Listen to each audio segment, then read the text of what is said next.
गुलाम था ये हमारा भारत।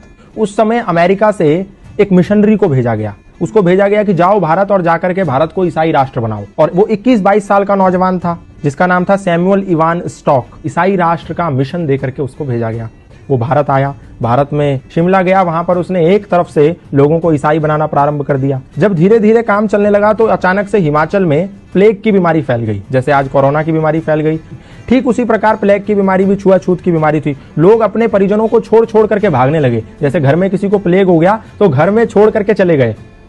तो ऐसे ही जब देखा सैमुअल इवान स्टॉक ने कि जब ऐसी परिस्थिति पैदा हो गई कि लोग अपने परिजनों को छोड़ छोड़ करके भागने लगे, उस समय वहां पर एक समाज सेवी थे जिनका नाम था पंडित रूलियाराम। वो पंडित रूलियाराम निस्वार्थ भाव से ऐसे लावारिस पड़े लोगों की सेवा कर रहे थे। तो सैमुअल इवान स्टॉक ने देखा कि पंडित रूलियाराम एक खाट के पास हैं जहां पर एक वृद्ध आदमी को लेटा हुआ है और वो प्लेग के मारे तड़प रहा है और उसके गले में एक गिल्टी हो गई है जिसके मारे उसको तड़पन हो रही है। तो पंडित रूलियाराम ने क्या करा, एक कपड़ा लिया, उसकी गर्दन पे रखा और मुंह से उस गिल्टी को निकाल करके उसकी पीड़ा को खत्म कर दिया। उसका मवाद मुंह से निकाला। और जब इस दृश्य को सैमुअल इवान स्टॉक नाम के मिशनरी ने देखा, उसने कहा ये तो सेवा की अत्यंत पराकाष्ठा है, सेवा की उत्कृष्टता है। मैं जो सेवा के नाम पर लोगों को ईसाई बना रहा हूं, ये तो फरेब है, ये तो धोखा है, ये तो फ्रॉडगिरी है, ये तो षड्यंत्र है और ये तो निस्वार्थ सेवा है जहां इनको कुछ नहीं मिलना, ये मर भी सकते हैं, छूने पे लोग मर जा रहे हैं और ये उनकी ऐसी सेवा कर रहा है। उस समय सैमुअल इवान स्टॉक का हृदय परिवर्तन हो गया। तो उनने पंडित रूलियाराम से कहा, सैमुअल इवान स्टॉक ने, कि ये क्या सिद्धांत है, कौन से ऐसे सिद्धांत हैं जिसके चलते आपके अंदर इतनी तन्मयता, इतनी तल्लीनता है लोगों की समाज की सेवा के प्रति। तो पंडित रूलियाराम ने कहा, ये सनातन धर्म के सार्वभौमिक सिद्धांत हैं जो हमें मानवतावाद का उपदेश देते हैं और मैं वही कर रहा हूं। संगच्छध्वम संवदध्वम संवो मनांसि जानताम सर्वे भवन्तु सुखिना सर्वे संतु निरामया के सिद्धांतों को पालन कर रहा हूं। तो सैमुअल इवान स्टॉक ने कहा, मैं भी ये सनातन धर्म के सिद्धांत जानना चाहता हूं।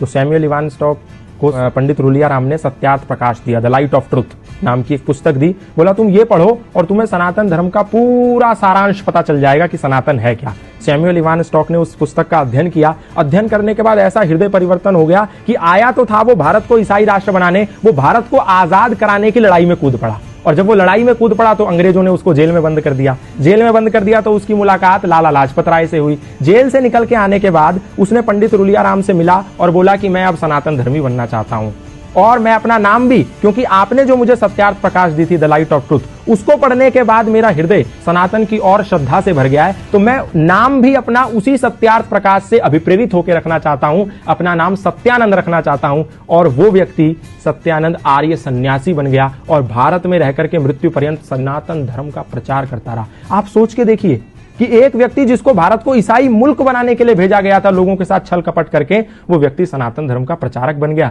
उसने अपनी पत्नी को भी सनातन का प्रचारक बना दिया। अपने घर के एक कोने में यज्ञशाला खोल दी। आज भी हिमाचल प्रदेश में जाएंगे तो वो यज्ञशाला विद्यमान है। वहां उपनिषदों के मंत्र उकेरे हुए हैं उस यज्ञशाला में। उसके घर में आज भी वो भगवत गीता के श्लोक लिखे हुए हैं। तो ये प्रमाण है कि सनातन को कभी, ना उस समय, ना आज, ना आने वाले समय में कभी भी लोगों पर थोपा नहीं गया। ना तो तलवार के जोर पे, ना भय और लालच और षड्यंत्र के जोर पे। सनातन से लोग आए और प्रभावित हो गए। फादर कैमिल बुल के ईसाई मिशनरी थे, आए, रामायण से प्रभावित हो गए, सनातन धर्म का प्रचार करने लगे। बाहर से लूसी गेस्ट आई, सनातन धर्म से प्रभावित हो गई, भारत में गुरुकुल खोल दिया।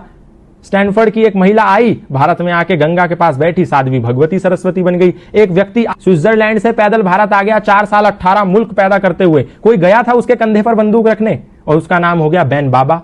ऐसे बहुत सारे उदाहरण है, मैं बताऊंगा तो समय कम पड़ जाएगा। सनातन को कभी भी किसी पर थोपा नहीं गया। लोग आए, खुद बन गए। मौलाना महबूब अली खुद पंडित महेंद्रपाल आर्य बन गए। खूब सारे मौलाना, मतलब इमाम मस्जिद के, खुद सनातन धर्मी बन गए। हमने किसी को जोर नहीं दिया, किसी को जबरदस्ती नहीं करी, लोग आए और बन गए। तो इसमें हमारी क्या गलती है?